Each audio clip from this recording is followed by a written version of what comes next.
Cadence of Conflict, Asia, February 3, 2020. The world is fed up with China's Communist Party, including people in China. The Wuhan virus is a blame-blaming scandal of a magnitude greater than Chairman Mao. It could crack the foundation of Xi Jinping's rule and party confidence along with it. Top-down leadership ties the hands of first responders. So does propaganda-driven speech censorship.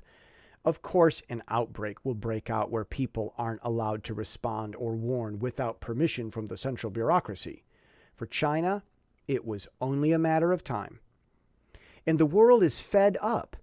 Now Hong Kong, severely underprepared for an outbreak, faces a strike of 6,000 medical workers and growing if CEO Carrie Lam doesn't completely close the Hong Kong border to China. Simply not having the resources to handle an outbreak should be enough for Hong Kong to close its border.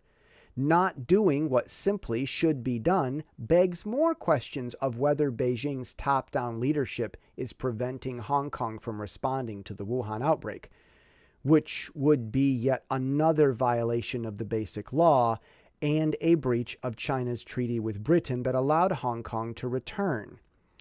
Shameless in the face of its mismanagement in Wuhan, then Hong Kong, China then asked the EU for emergency medical supplies. The EU would be wise to respond that giving medical supplies would require proper oversight, including an end to the bureaucratic methods of centralized control that delayed containment in Wuhan and keeps Hong Kong in danger. Also, the EU should require China to stop politicizing Taiwan's need to join the World Health Organization. Argument could be made that Taiwan and the West are capitalizing on the Wuhan crisis to get more international recognition for Taiwan. But then it could also be argued that China created that need to capitalize on a crisis to do something that should have been done long ago.